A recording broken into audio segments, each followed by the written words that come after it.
Welcome to ICOs. Now, what we're going to be talking about in this section is what is an ICO and why are they potentially one of the best types of cryptocurrency you can buy. We're going to look at what you should research if you're going to invest in an ICO. I'm going to be showing you a practical example of me buying an ICO, and I'm going to show you how do you find them. Okay, how do you source them? Where are these ICOs? So the first thing we're going to go through is what is an ICO. So an ICO is the initial coin offering. It's basically an opportunity for early adopters to invest in a coin. Now, sometimes you only get invited to those things. They're not necessarily available for anybody to be able to find and to buy into. Sometimes it's only available to a community. Maybe it's a community of people who have had an interest in this kind of thing and the founders invite only that community. Or it could be available if you look hard enough. It gives you the chance to buy the coin before the general sale. So normally you buy a cryptocurrency by going on one of the exchanges, Poloniex, Bittrex, Kraken. That is the general sale. That is when it's available to the open market. But you are essentially buying a pre-sale. You are buying before it is offered on the open market. It gives you the opportunity to get the coin at the cheapest price because it hasn't been put on the market, because nobody has speculated and bought it. You essentially are buying on a complete punt. Okay, now I'm going to be showing you the ways to research it so that it's not just a total punt, because if it is a total punt, then you don't know if there is going to be value over time.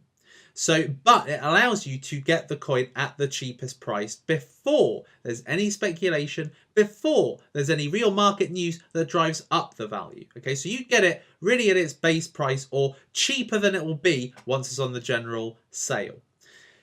What ICOs allow founders to do is to develop the actual platform. Okay, so if you come across an ICO and you look at the platform behind it or the proposition behind it, you'll probably see it's quite underdeveloped. Now, the ICO I'm going to show you as a practical example in this section shows that exact perception. Okay, it shows that it's underdeveloped. It shows that it's not been refined yet. It shows there's still a lot of things to be worked at, you know, the technology behind it, the platform, making sure it's refined and looks good. And also, you know, the founders have to create wallets and enable people to be able to buy on any kind of internet browser, any sort of device. Okay, so there's so much development that goes into the platform around a coin. Having a coin is all well and good, but having the platform and a community behind it is where you find real value. And that is why funding the developers enables them to build the value so that your investment will be realized over time. And it helps the founders increase the value of the coin. Okay, you're giving them money, you're allowing them to develop and make everything look a lot better, work a lot better, and essentially create the value that you will benefit from down the line. So if you buy it at its cheapest price, you will enable the founders to develop the platform so that, you know, other parties can be interested, countries can be interested, people that are behind the payment systems in countries, they may be interested in the way that money is transferred. So by giving the founders money, you're enabling them to make the coin more valuable over time.